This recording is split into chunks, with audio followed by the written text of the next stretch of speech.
Pow. Boom, bang, Pow. pow. Slam.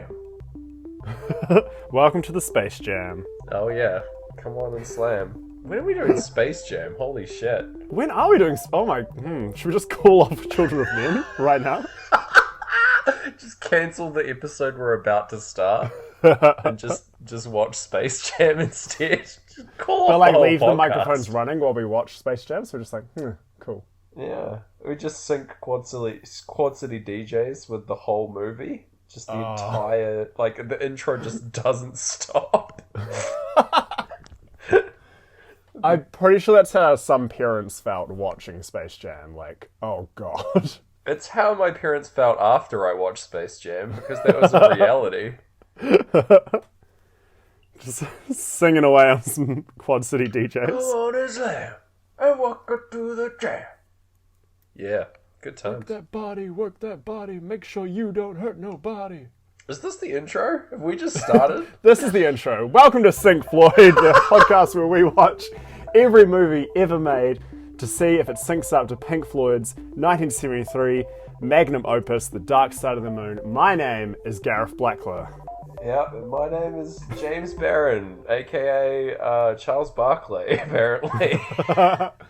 You're a real monster on the mic, the podcast mic. Monstar on the mic. I love that. That's my favourite nickname ever being given to me, I think. Oh, That rules. there you go. Completely unrelated to what we're talking about is what we're supposed to be talking about today is Children of Men. The Yes. truly fantastic movie. Brilliant movie. Complete opposite of Space Jam. It really is. They should put that on the DVD box cover. This movie is the opposite of Space Jam. They should do you remember they used to do like DVD, like 2 movies in one set, and they were always tonally wild. Yeah. Yeah. What was that about? They're just like the combo was always a little unsettling. Like maybe they shared an actor and that's like the entire reason, but oftentimes they're like completely different movies. Yeah. I had one that was Hot Rod and School of Rock, which didn't make any sense.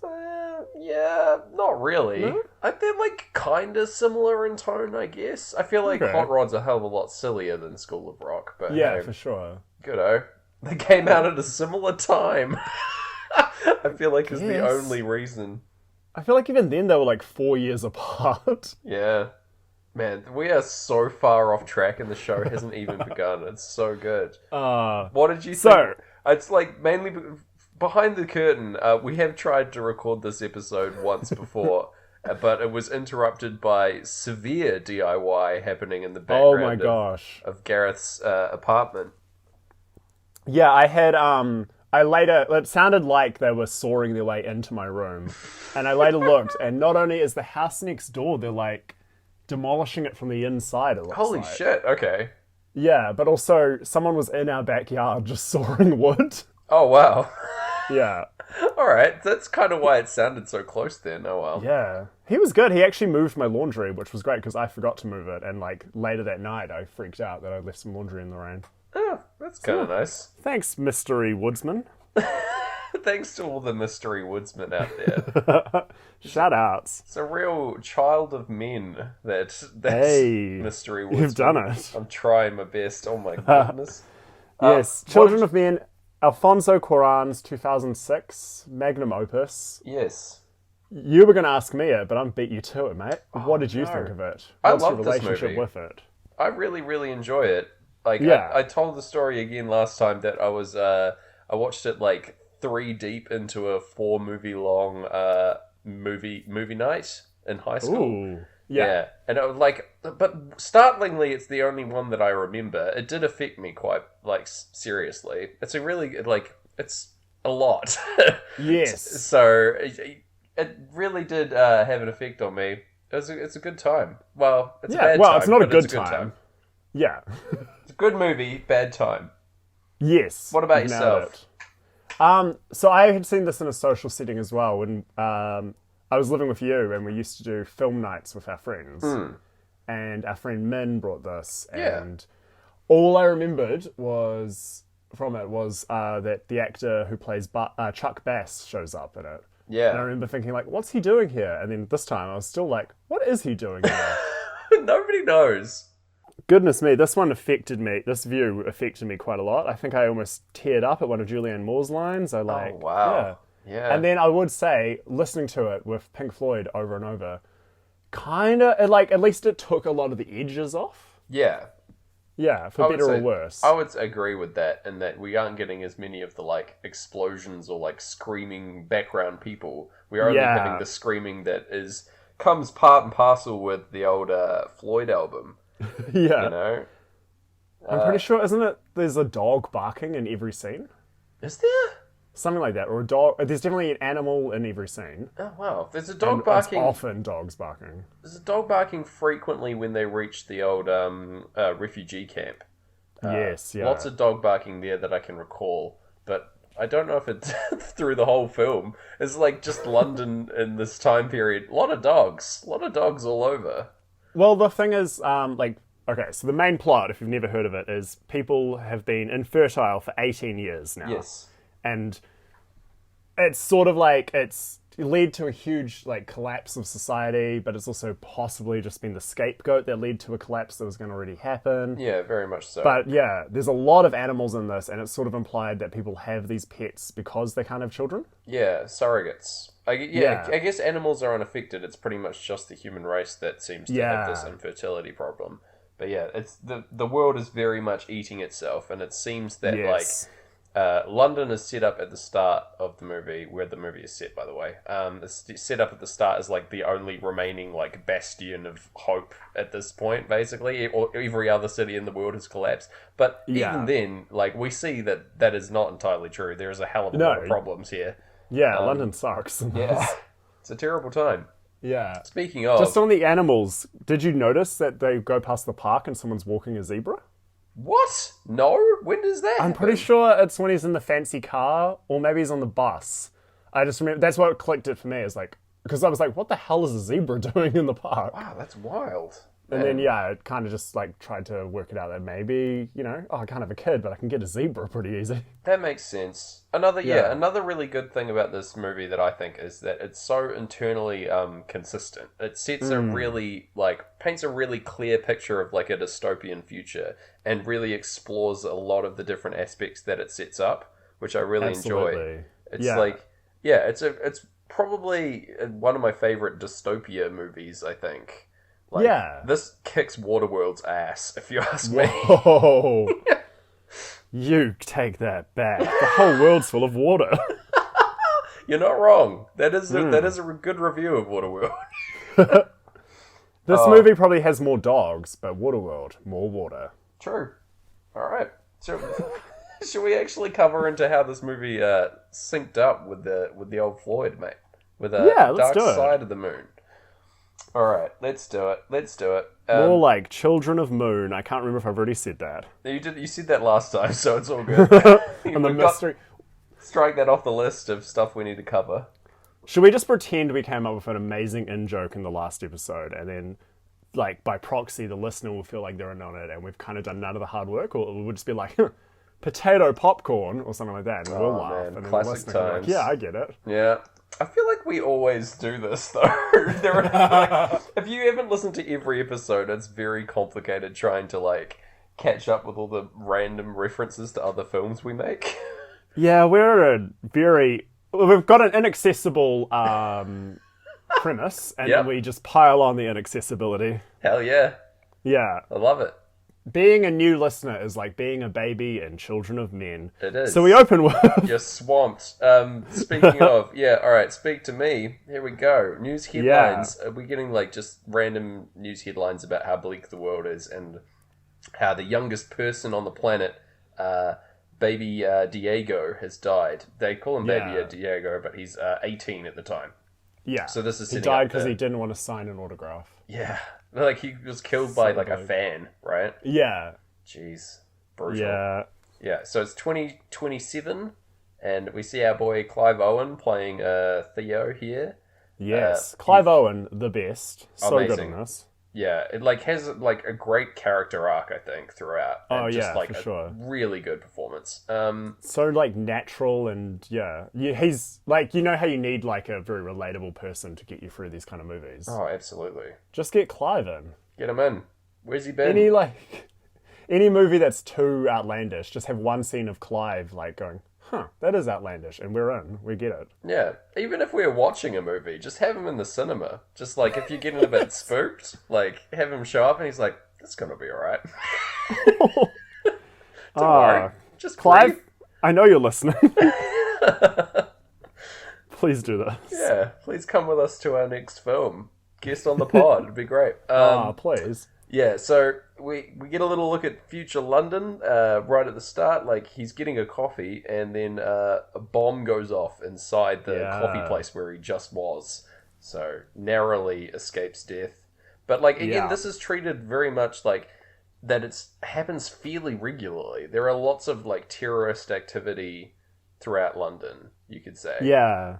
Even the, like, way it's shot, because it's one of the film's many, many long takes, is watching him leave the coffee shop and just kind of like struggle to kind of balance his like coffee cup and all that, and then the bomb goes off. Yeah.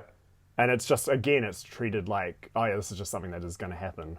Yeah, well, later on, he's just like talking about how it's ringing in his ears, but like heaps of people have died, and that isn't really affecting him. Like, that's not the issue. He still crazy. Goes into work, and then like it's because everyone's making a huge scene about baby Diego that he leaves more than the explosion. Just quickly, that massive bomb, going off inside the coffee shop does sync up with the first vocal in Breathe. Oh, yes. Yeah, so that's a good one there. Yes, but that is a good one. Everyone is grieving baby Diego's death.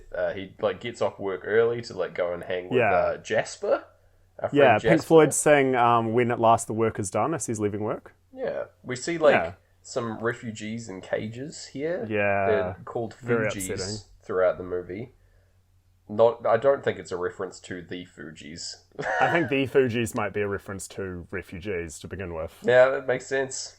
There you go. It all tracks. It all tracks. But yeah, we got Michael Caine as Jasper, who is a delight. Yes. He's got like such a delight. Yeah, big old John Lennon energy here. Plays like plays an ex-political cartoonist. Just a good vibe. He's like hanging out, smoking some weed that he's been growing. Yeah, very proud of his weed. Yeah, very proud. He's got his wife has sort of tapped out of checked out of reality in some way. She can't she doesn't speak or like feed herself, presumably because of like the death of a child or something, or perhaps something very upsetting. Yeah, perhaps the whole world has gone to shit. Is that might be affecting her somewhat? I think if there's any questions raised in this film, you just answer them with, "Oh yeah, the world's gone to shit. Don't worry." Yeah. There's Jasper has on hand government mandated suicide kits, which is just a horrific concept, but they are, like, we see an ad for one of these later, the Quietus kit, and it's just like a dude walking into a sunset.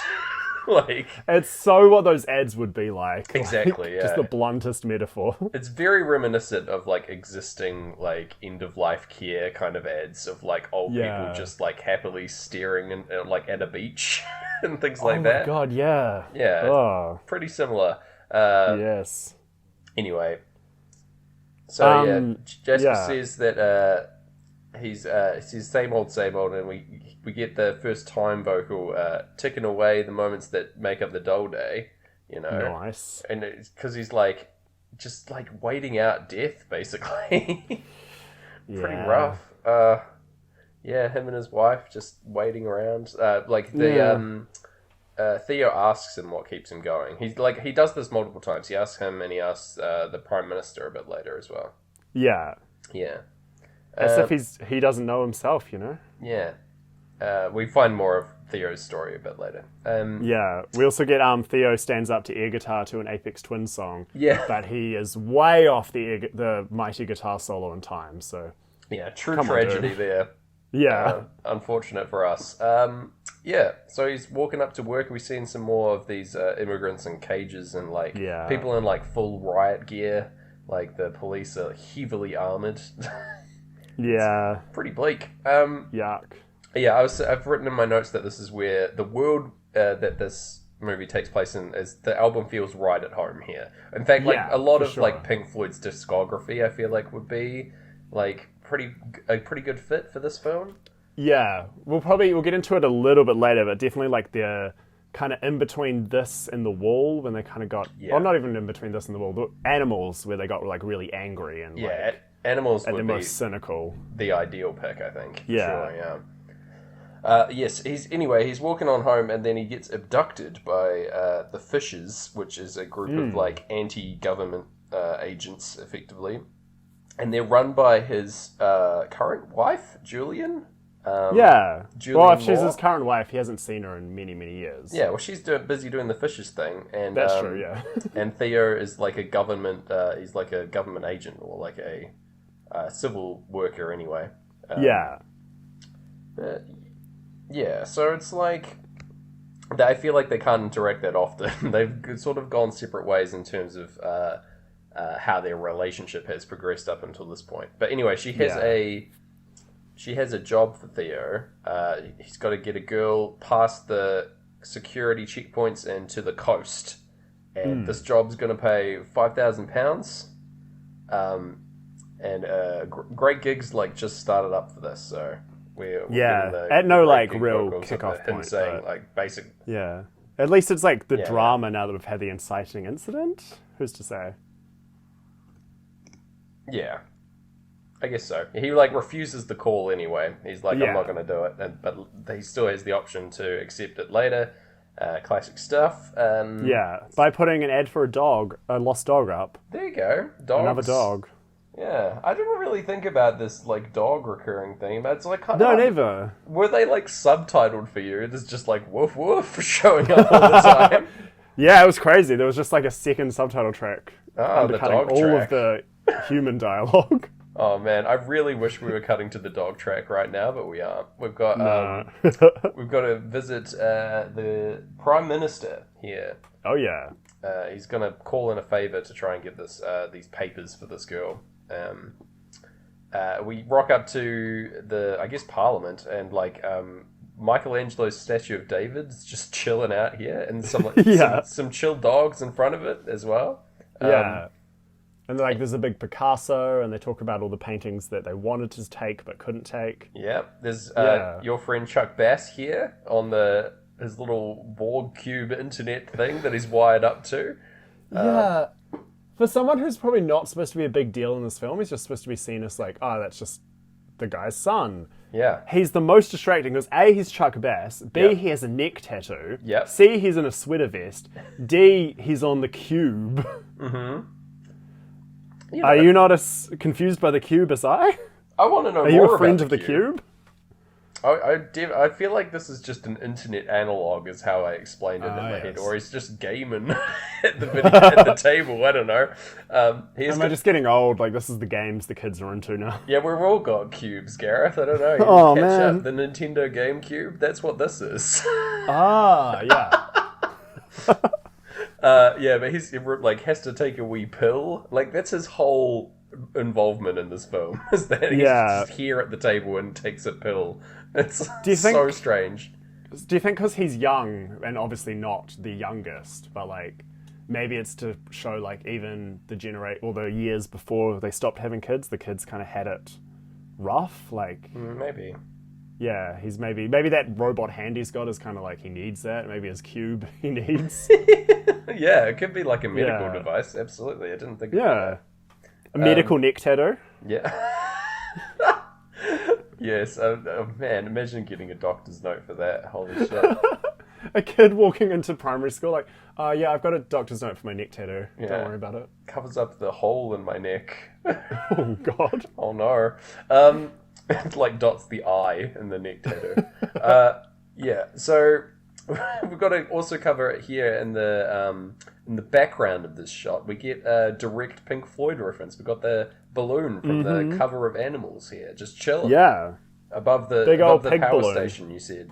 Yeah, above Battersea Station, which is where, in the aforementioned Animals, there's a floating pig floating above. Yeah. So this is this our most direct Pink Floyd reference in a film we've covered? I think so. I want to say yes.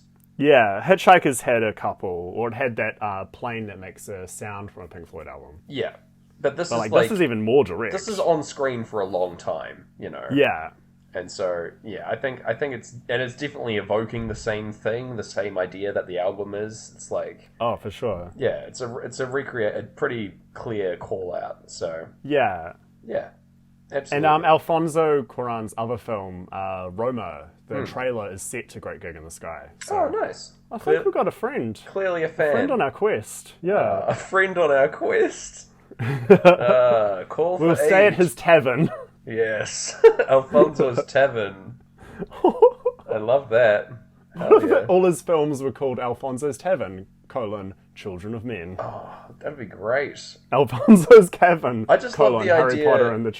I love the idea of a podcast that's just an adventure where every stop in the adventure is an episode.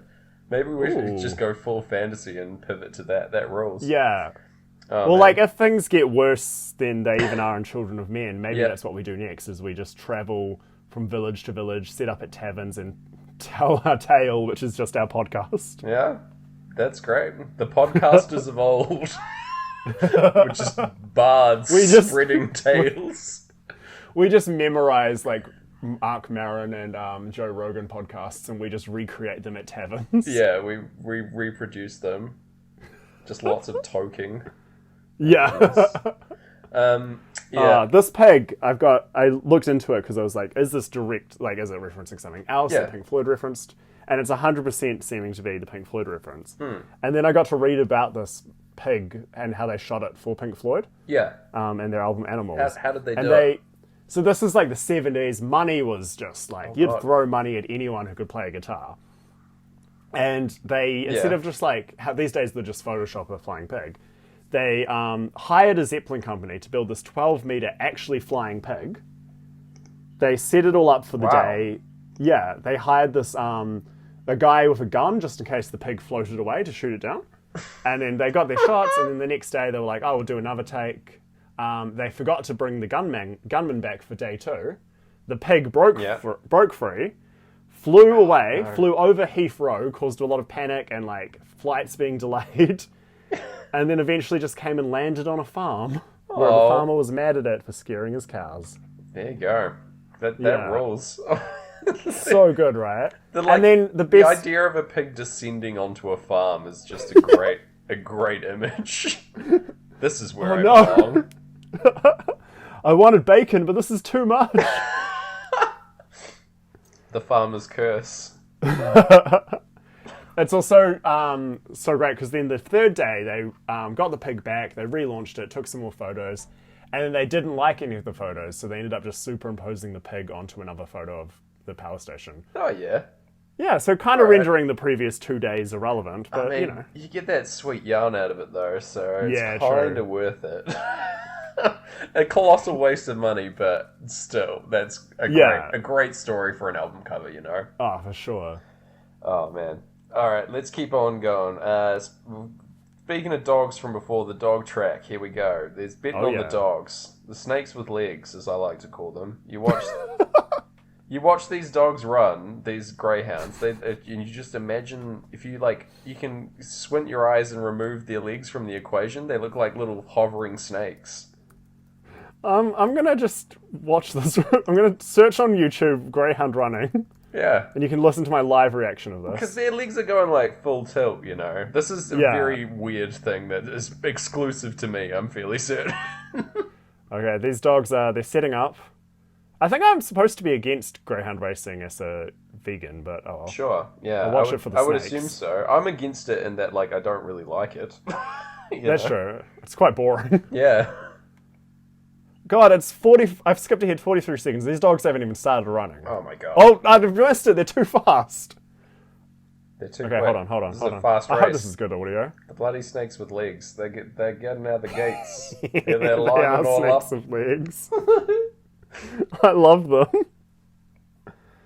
Oh, I love greyhounds so much. They're very cool, nice animals. I've met a few greyhounds in my time, ex-race greyhounds, and they're very nice animals. I used to walk a greyhound who she was a little too simple to actually, she didn't pass the test to get it onto the track. Oh. But yeah, she was the best. Yeah, you got to do a lot of walking, I imagine, for a greyhound. Short distances, they get tired pretty quickly. Oh, really? Yeah. Okay. News to me. Yeah. All right, can we move on, or have you seen these dogs, or? Yeah, I've seen that. They were snakes. That was awesome. Excellent. Okay. If you guys are playing the interactive version of this podcast, I hope you were watching a greyhound snake. Yeah, that's and all I can hope.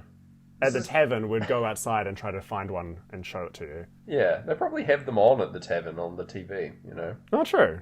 Yeah. Anyway, yes. He's at the track because he's doing the meetup to meet this girl.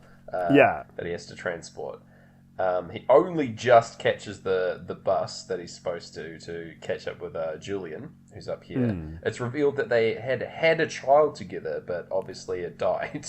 And the most heartbreaking, this is when I kind of choked up, was she just so deadpan goes, I can't look at you because you have his eyes. And I'm just ugh. It's brutal. Yeah. Yeah. It's amazing. It's so...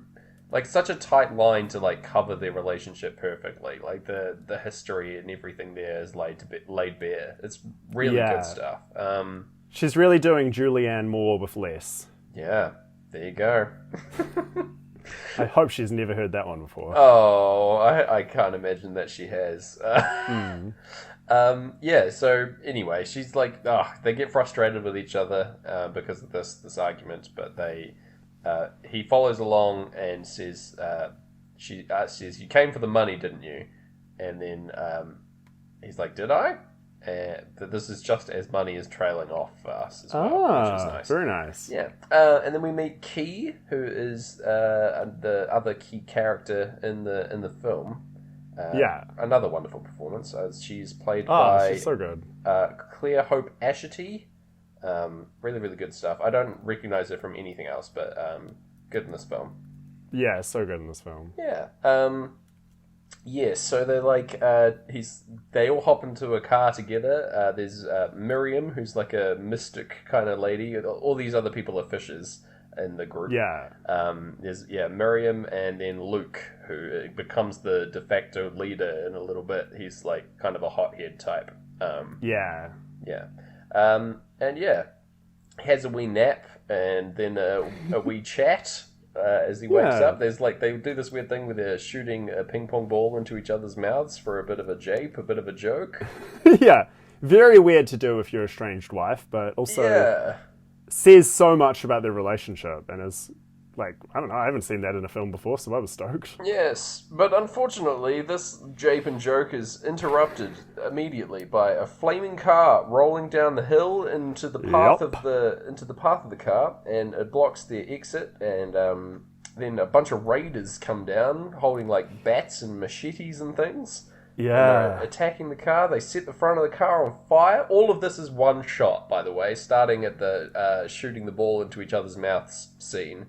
We have not cut once. I don't know how much of this is clever cuts throughout or practical effects wiping across screen or something, but it's very well done. Heck yeah. They built, I might be wrong on this, but they built a special car that was going to come apart so you could fit the camera in it and shoot this in as longer takes as possible. Unreal. And they were that's impossible, but Alfonso had just finished directing Harry Potter, and he was like, mate, I've seen a man turn into a dog, so I know what we can do on cinema. I'm surrounded by dogs at all times. They won't stop barking when I'm trying to make this movie, but boy, do I know anything. If I know anything, it's about making films and dogs. Maybe all the dogs in this were animaguses. Yep. No, they're not real. Time will tell. Time will tell. Anyway, this long shot is continuing. Poor Julian gets shot in the neck by a guy on a motorbike who we're going to meet later. And Us and Them is playing over this scene, which is sort of a sad time, but it's a very action-heavy sequence. Yeah. Also, the cops come as they're running away the other way, pull them over, and then Luke shoots them as well to try and not draw focus here. They got to get away from this whole situation. They also say, have your passports ready, which is a line that's said in Dark Side of the Moon just during On the Run. Oh, really? Nowhere near this scene. Yeah. Huh, interesting. Yeah. Sweet. Okay. Yeah. So up until that, that's all one continuous take, Yeah. which is just super cool. There's another one like right towards the end of the film, which is even more impressive. Oh, heck yeah. Yeah. So also that like end bit aligns when he's shooting the cops here. It aligns with "Listen, son," said the man with the gun as well. Hey, very good. Nice. Yeah. So then. Yeah, Miriam, they pull over and Miriam performs like a little funeral ceremony for Julian, who has bled out at this point. And Theo like tries to like walk away. He is keeping to his like vices that he has. He's a big smoker and drinker. We didn't mention this earlier, but we saw when he went to visit the Prime Minister, he had like a box of cigarettes and a bottle of whiskey. And he's doing anything he can to distract himself from his child's death, basically, and the pain that he has inside there. And it's just sort of compounding on him. And like now his wife has died, and he just walks away, and he's trying to like I think he has a wee swig, and then he tries to light a cigarette, but he just like leans down next to a tree and breaks down. And it's like such a powerful shot here, devastating. Yeah, it's awful, and he doesn't want like any of the others to see as well. Like he pulls himself together when they say that they have to keep going. So they continue on to the night up to like a farm where they think they'll be safe, and there's like even out here there's like dudes with guns guarding the place and stuff. It's crazy. We're getting Any Color You Like now as we need to talk to Key in the barn. And this is another great shot of she's standing amongst all these cows, talking about them, and that they're going to take her away tomorrow. And she says that Julian told her only to trust Theo, and she also reveals that she is pregnant, which is crazy. So it's the first baby that will be born in 18 years, which is incredibly important, and it's like shocking to basically everyone. The fishes know about it, and they're like trying to get her to the human project here. Well, that was Julian's mission anyway. And wild. So that's the conceit for the rest of this movie, is that he's got to get her to the human project. And because then it's followed by a meeting where the fishes decide, like Luke, who's now the leader, says that she's gonna have the baby with them, and then they'll take them to the human project. Yeah, it's a reasonable thing to say. But I mean, it's a cheeky lie. It is. It is revealed a little bit later that all of this is bullshit, and Theo's a badman, and they're going to kill Theo. Luke's a badman. Luke's a badman. Theo's a good man. Theo is going to be killed before he can leave tomorrow, or like shortly after he leaves tomorrow, because the guy in the motorcycle who killed Julian shows up. So it was a bloody sting operation type thing where the fishes took out their own leader to get their own way, because Key is so important here. Yeah. Crazy. And that gunman on the motorcycle with the dreads is played by our old mate from King Arthur. Yeah, there you go. King Arthur himself. There he is. There's a boy. Here he is. Going a whole movie without hitting himself in the chest and screaming, so good job. Doing a lot of that off camera though, you can tell. It's like the same kind of vibe in terms of character. Yeah, he's just rocking up to the nearest tavern and just beating his chest. Classic. Look at me go! Whoa! He's got big old dreads on him in this film as well. He's clearly a nasty guy in this one. Yeah. I liked Miriam's dreads. Miriam being this older character and still having dreads. And like eyebrow piercings and stuff. I thought it was really interesting. Yeah, she's really good actually. Yeah, like quite an interesting character. Like, on the correct side as well. So it's fun to empathize with her. Because she's all good when Theo comes to wake them all up. Theo finds all this out and goes to wake them up, and it's like right at the end of playthrough 1 here. We get in over silences them sneaking out in the morning and disabling all the other cars so that they can't chase after them. I didn't click that's what they were doing. That makes a lot of sense, because then we get this amazing car won't start car chase. Yeah, oh my god, yeah. This is the most tense, like, trying to jumpstart a car scene I've ever seen. Yeah. Yeah, it's like rolling it down the hill with, like, just people on foot, like a foot race, like, chasing Yeah. after them. But, like, the stakes are incredibly high. Oh, Like, yeah. it's very scary. Yeah, but they managed to get away after a little bit. Again, not a great match for Breathe playing over this. No. But hey. No. Yeah, they go and travel to Jasper's house to, like, hide out and lay low for a little bit. Yeah, this is, we're meeting Jasper again and On the Run, so it's sort of just shy of a full album since we've seen him. A double on the run Jasper meet. I like that. Yeah. Yeah. It's a classic double on the run Jasper meet. Yeah, classic. Every movie's got one. Oh, yeah. This one has two. We think that he's killed himself, unfortunately, because we see that he's, like, leaning down next to the old quietus pack next to him. But he's just having a sleep. This is a misdirect.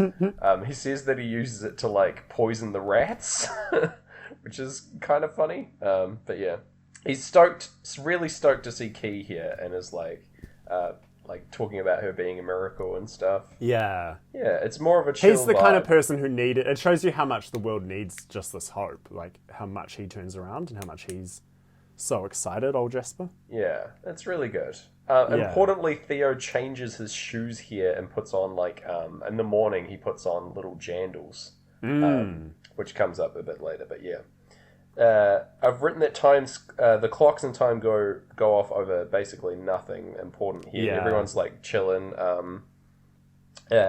Key says she doesn't know who the father is, and that she wants to name her baby Froley. Yeah. How do you feel about the name Froley? I'm trying to think if I could meet an adult called Froley. Yeah. I think if it was the first baby in 18 years, yep, great name. If it was just some dude at the bank, I'd be like, huh. Froley. Actually, Froley at a bank, as soon as I said that, I'm like, nah, that makes perfect sense. Mr. Froley. It's the first and last name of Froley. Yeah. Froley. Very good. I think, like, a musician called Froley would be strange. Like, if it turned out Ed Sheeran's real name was Froley, you'd be like... See, I think that's, like, the opposite. I feel like musicians have a pass to get away with crazy names. Like, much more so than any other person. That's true. Yeah, if they did the opposite and went stage name as a boring name, you'd be furious. Like, I reckon that Pink Floyd could have easily had a, like, live touring musician to help them out called Froley. Yeah, what would Froley have played? Just the Glockenspiel. Yes. Nothing else. Froley on the Glock. Froley on the Glock. Yeah, there you go. Yeah, so they, like... The plan is to break into a refugee camp. Yes. Which is a terrifying proposal, it turns out, but hey. Yeah, I don't really like this plan in retrospect, but no. Anyway. Yeah.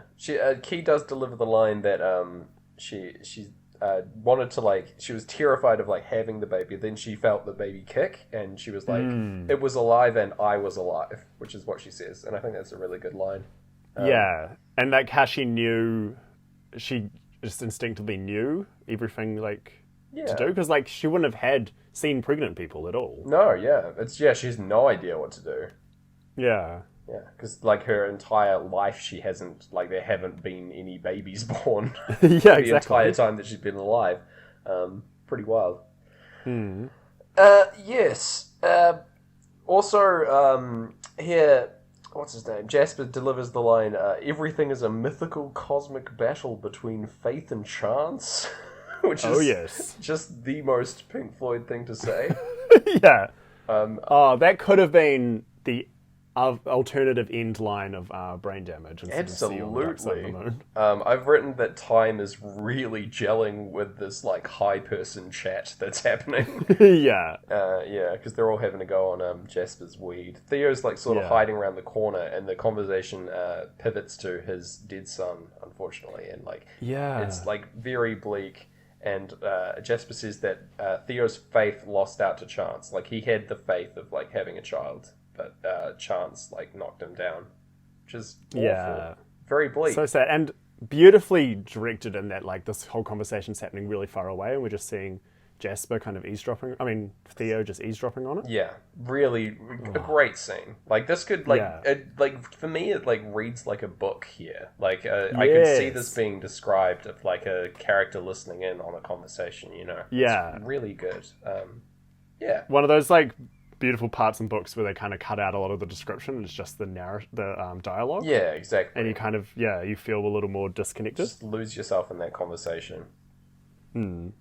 But then the alarm goes off, not on the album, but in the movie, which is like, again, like 2-3 minutes slightly off. And it's just like, guys, you're so close. So close. Bloody editing. Doing away with it. It's no good. They found, the motorcycle boys found King Arthur's found where they're hiding, and he's after them.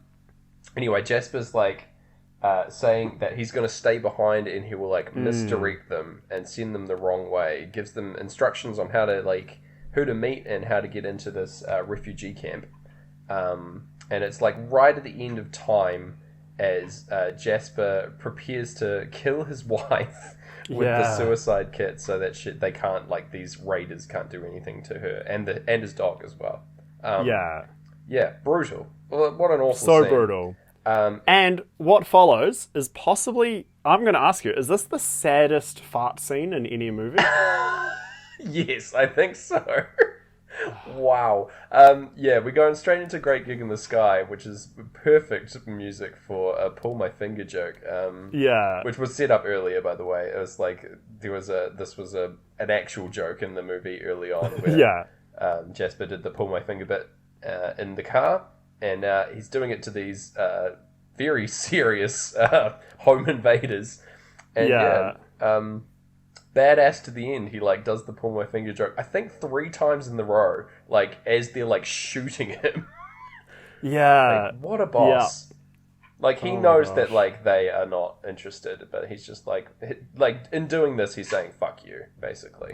For sure. Fantastic. There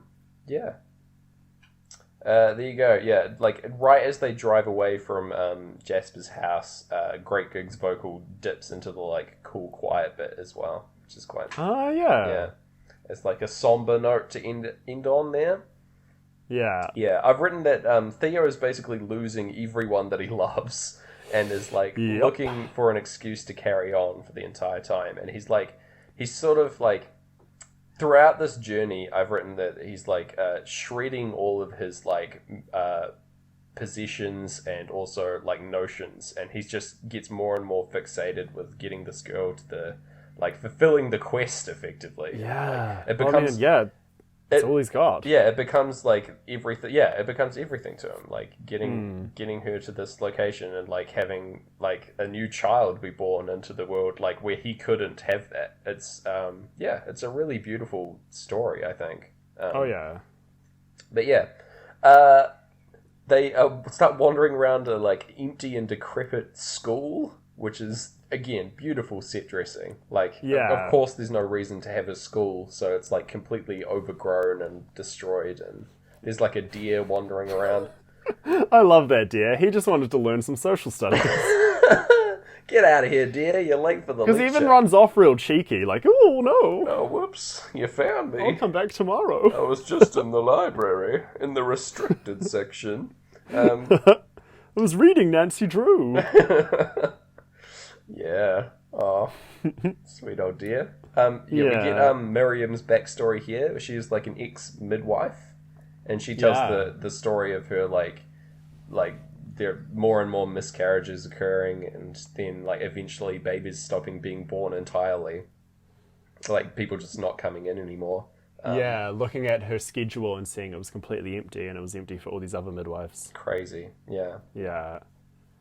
It's like that's why she's so invested in doing the right thing as well. Like she wasn't aligned with the other fishes and came with them, so that's good character stuff there. We've got like Key's like chilling out on a swing as well. And then Money playing over the rest of her story, I think, is a little bit incongruous because Money does start up as she's delivering the story, but it does help with our next character, Sid, who appears. Who I feel like loves the song Money. It's his Yeah, whole loves the vibe. song and doesn't quite get it. No, He's like, absolutely money not. is a gas. Yeah, he's real into that. I do like his Yeah. performance here. He's Oh, like heck yeah. a like prison guard guy, like a full like fascist dude. The Yeah. code word to get him on side is to call him a fascist pig, which is Yeah. like a joke from Jasper, basically. Because And he does a fake out as well, where he's Yeah. like, "What'd you say? What'd you say?" And then, gotcha. genuinely scary because he's like in an armored vehicle. Yeah. With like a machine Yeah. gun pointed at Theo. It's wild. But yeah. It's so totally the kind of silly joke an actual fascist pig would do. Exactly. There you go. But yeah, he like is on. He's on side with Jasper, so he's going to help them out into this camp. He also always refers to himself in third person, which is very hilarious. He's like, Sid's going to get you into Beck's Hill. Sid doesn't know why you want to go there. Sid doesn't want to know why. It's like, all right, dude, settle down. I mean, good on him, like, just in case anyone forgets your name, to just keep hitting it. We find out that no one's actually heard from the Human Project before, so we aren't even sure if they exist, really. They, operate through quote-unquote mirrors here, like people talking to other people, like one person talks to another person and talks to another person to deliver a message, and, yeah. It doesn't seem that reliable in terms of, her organization killed her. Like, Julian was, a victim of her own organization turning on her. So, having this kind of system set up seems unreliable in this day and age, in the world that this movie takes place in. But, hey, anyway. Yeah, it gets ripped off in, well, maybe not intentionally ripped off, but it's very similar in Logan, where they're going towards this big thing that's going to save them in this battered world, but they're, actually not sure if it even exists. Yeah. It's it's sort of a manna from heaven kind of thing, in that it's it's a one miracle to help another miracle. They just they're looking for the only thing, the prophesized release, effectively. Yes. Yeah. So that's a little added concern here, and that we aren't even sure if what they're heading towards exists. But yeah. They're on they get into Beck's Hill. They're on the bus and going in, and Key's having contractions, which is worrying. Oh, yes. They're too frequent, because Miriam says it's usually normal, but she's having them too frequently, which is a little bit worrisome. So that means the baby is likely to be coming soon. We see the absolute true horror of this refugee situation playing out outside this bus. There's people strung up inside cages and lined up. There's just a pile of bodies in a line that we see at one point. This whole set dressing of them, firstly driving past on the bus and then being ushered down past all these things as they're walking through the corrals, human corrals, I would call them, I guess. All this stuff is really well framed for us, and that we're just sliding past all this horrific stuff. Yeah, that's what the movie does so well, is just it keeps moving and knowing that there's horrors around just everywhere. Yeah, exactly. Miriam sort of saves the day here because Key is breaking down and having contractions, and her water breaks right on the bus as they arrive, which is bad. And she is vocally praying loudly in order to distract from Key's situation. And she stands up and gets in front of the guard, and then gets hit in the face and dragged away so that Key doesn't have to be, effectively sacrificing herself for the greater good here to help Key, which is very noble and very bleak, because we see her oh gosh, we see her get a bag put over her head, and we just never see her again. Oh, it's awful. Oh, what a nightmare vision. That we get ushered into the refugee camp proper here. Dog central. There's dogs everywhere. Dogs and people everywhere. Lots of people wanting to do trades and bartering and setting people up, the new arrivals for the night. It's very close quarters living. Everything's run down and destroyed in this little camp. It appears to be a section of the city that's been just bombed out. That that like is just now a refugee camp. So that's how they're taking care of the huge amount of refugees pouring into London. Oh my gosh, yeah. Crazy. What I do like is Sid's direction was find Marichka. She'll be the one with the dog, and then the first person they see with a dog is Marichka. He did tell them to meet by a like specific statue as well. Oh, okay. Which she was hanging out next to, so it's all right. Also, Marichka, is like actually a really good person. Like genuinely, Marichka rules. Genuinely helps them out multiple times and is great. Yeah. Doesn't speak a word of English as well throughout the whole movie. Really good. I've written my note for her as just Marichka, the boss, and then I've given her 2 little dollar signs for the S's. Hell yeah. Full on boss. She takes them up to like a little part of a building where they can have some privacy. She does a trade, oh gosh, what's his name? I've forgotten his name. It's terrible. Theo trades his cigarettes, I want to say, for the lantern so that they can have a bit of light because she's having the baby now. Yeah. Marichka's gotta go. Yeah, she takes the cigarettes and is like, all right, see you in the morning, basically. Yeah. And then don't have any babies. Yeah, Theo like full on delivers this baby. Yeah, like coaches her through it because she has no idea what to do. And then the baby comes out alive as well. Another miracle. Yeah. Yeah, and it's a baby girl, which is great. Yeah. That's genuinely sweet. We've got us and them playing over this whole sequence, and the line "What the fighting's all about" is what happens when the baby is born, which is very true. Yeah. Like otherwise, maybe not the most suitable song, but this line kind of does it for me. That works. Sid arrives in the morning, like after the baby's been born, and like. It's just like wanting to move them along, but sees that Kia's hiding something under her like little coat or blanket that she's got, and sees the baby and is like, Jesus Christ! Everyone's like shocked as hell. Marichka's here as well, and she sees the baby and is like stoked, but like Sid basically reveals to them that he's like, now that this change in circumstances has happened, was going to offer them up to the Fishers. Who have tracked them here to Bexhill as well. There was a break-in in Bexhill, and like part of the wall is down, and so the government is planning on blowing up the entire town, basically, in order to stop this break-in. Wild. So pretty horrific violence happening on the outside. Anyway, Sid's plan is to like hand them over to the highest bidder at the moment, basically. Oh yeah. Yeah, he assumes he'll get a big reward. We're definitely seeing his true colours as he like fires his gun around. I think he hits a random child. Yeah, he hits Marichka as well. Yes, yeah. In the face, which doesn't go well for him because it's his undoing, and that she hits him with like a big bone, I want to say. And like knocks him out completely. Giving them time to get away. And they run down this like incredibly narrow hallway. Yeah. Marichka gets through the door. They think Marichka's stolen the baby, but then because she's the boss, she hasn't, and she lets them out. It's like a really brief, like scary moment where you hand her, and then she like disappears from frame, and then reappears in frame. Yeah, it's very cleverly done. For sure. Again, this is like another long shot.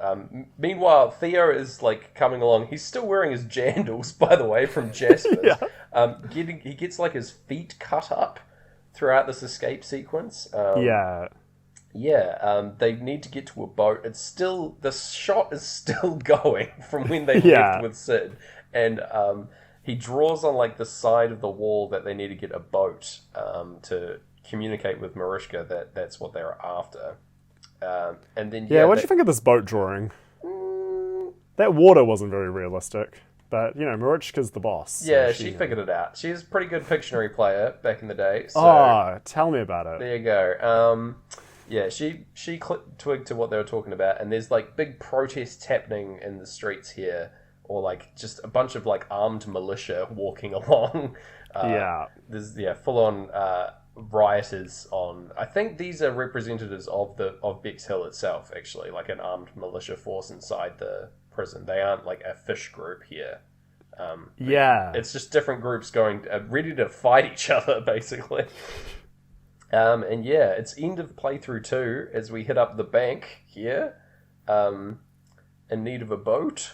And Key says she wants to change the baby's name because it's a girl to Bazooka or Bazooki, is it? I can't remember which. I think it's Bazooka. Again, I only had subtitles, so yeah, hoped for the best. Pretty wild. Another not great name, but fair enough. Whatever, you can call your baby whatever you want. It's fine. Bazooka, definitely you'd meet a musician called Bazooka. Oh, for sure. Froley Bazooka? Yes. Bazooka's like doing additional drums, like the timpanis and stuff. Pink Floyd additional drums? Yeah. Hell yeah.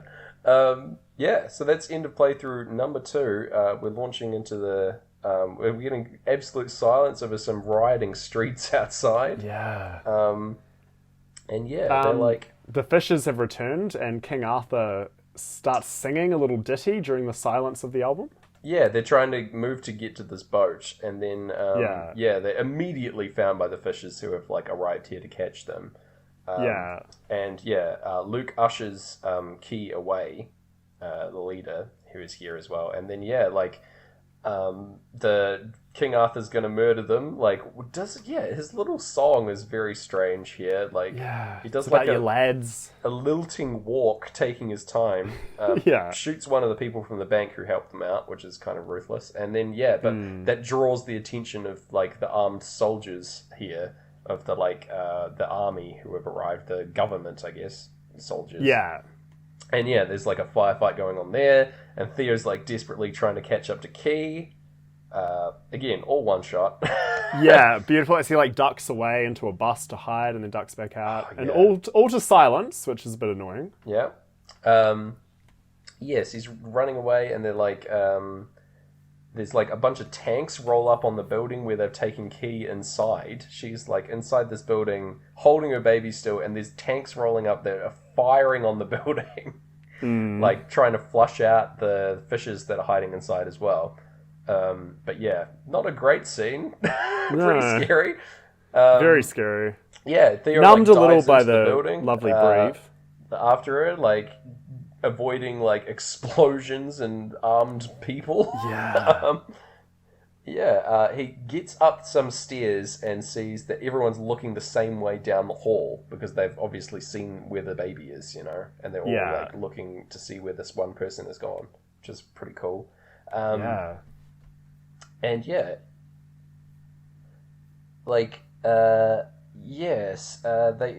they rock up and she's there, like she's still got her baby, baby's still alive, and like Luke's there as well, like firing out of the window.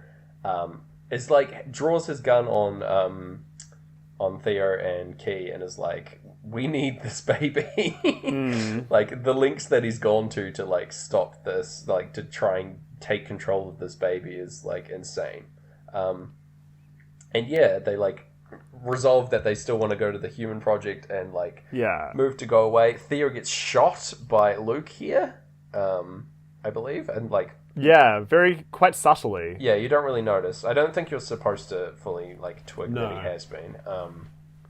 And then while all this violence is happening, that everyone like is coming out and like touching Key and touching the baby like it's Jesus effectively. It's a very like biblical kind of scene, and that she's walking down this hallway. They're both walking down the hallway very slowly, and everyone's like walking out to like witness this miracle.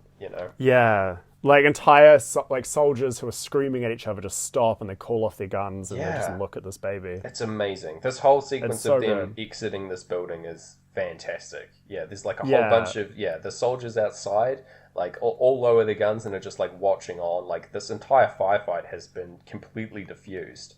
And, like a couple of the soldiers like start kneeling down and like praying as well. It's crazy. And my goodness, I wanted this to be set to Eclipse. I wanted this to be an all that you touch, all that you feel beautiful moment. But instead we're getting On the Run. Then On the Run crashes and we just get the clocks. The clocks go off in time, And that happens just before they all continue their firefight as well. Yeah.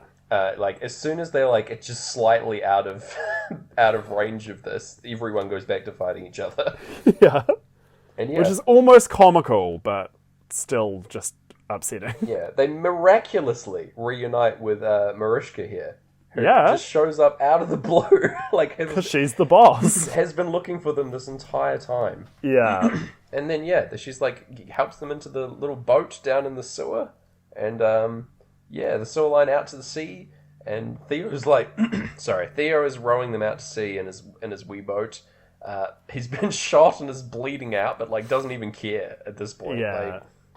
Like, they get out to the buoy where they're supposed to meet, the ship. The Tomorrow is the name of the ship, which is, like, again, fairly, like, prophetic or metaphorical, I would say. Oh, heck yeah. Yeah. And, he, like, there's, like, fighter jets, like, zoom overhead to blow up the city in the background. Yeah, we see the bright flash of a bomb go off in the distance. Yeah, so not looking good for Mariska and everybody there, but it's like, whether or not it's, like, too late to save humanity is left up to the audience, I think. Oh, for sure, yeah. Yeah. And, like, Theo... Yeah, he dies. He dies. She says that she will name the baby Dylan after Theo's child who died, which is very, very nice. Very sweet.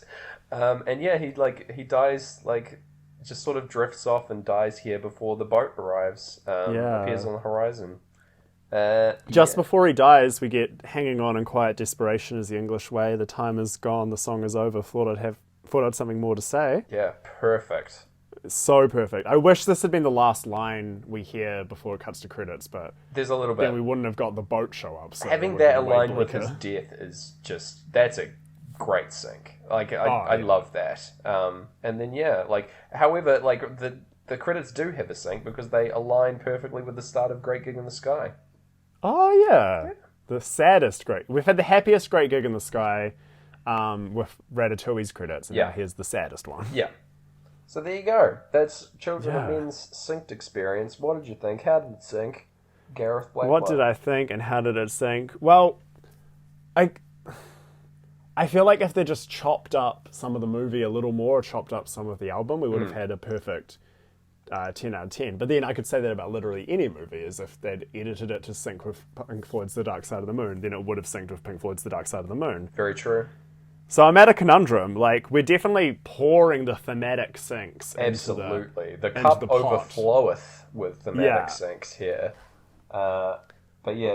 There were some quality syncs, especially towards the end of this movie, I would say. Yeah. That definitely bolstered this experience. So, I'm willing to go very high with this one. Yeah, I'm willing to drop off. Now that we're allowed to take points off for missed sync opportunities. True. I think we do have to cut it for a couple of these, like the beautiful baby scene not quite being set to as tender music as it could have. Very true. So, but I'm willing. I'm pretty happy with a 7. Yeah, I like that too. That works for me. Lock it in. 7 on the graph. 7 on the graph. Alrighty, what do we got to do next week, Gareth? The whole AJ choosing the film has sort of thrown things out of whack a little bit, and that, like, I feel like I don't want you to miss out on your opportunity, so I think it should be your pick next. Okay. Oh, Gareth on the even numbers. Yeah, look out on the 2s and 4s, I guess. Wow. So we're noticing a lot, like, there's so much going on in this album. There's so many little bits that are perfect for syncs. You could say the devil's in the details. You could say so, that. But what if a movie was written by a devil? Ooh. What? Or maybe not so much a devil, but a Diablo. Okay. Like Diablo Cody. Beloved screenwriter and, from all accounts, a great person and not the devil. Okay. But still brought us 2009's... Is it a cult classic? Is it not? Like, the ink hasn't dried on what people think about it. All right. But which is perfect time for us to help them dry that ink by finding out if Jennifer's Body 2009 syncs with Pink Floyd's The Dark Side of the Moon. Alrighty. Yeah. That sounds Have good. you seen this movie? I have not seen this movie. I have not either. I had a poster for it, which... Alright. Maybe just because I was a disgusting teenager. Oh, wow. But I did love how the poster just said in huge letters, "Hell yes." That is a great byline for a film. Yeah. I do like that. I do really want to know what kind of ink doesn't set in 14 years. But we'll definitely find that one out. Next episode of Pink Floyd. Catch us on Twitter at PinkFloydPod. Yeah. Send us an email at yes. pinkfloydpod@gmail.com. Why not? Do it. Why not? Mate. Gosh, yeah, and until then, I've been Baby Gareth Blackler. And I've been Baby James Barron. And we'll see you on the dark side of the moon. On the dark side of the moon. Whoa, whoa, whoa, whoa. Ooh. It was 4 that time.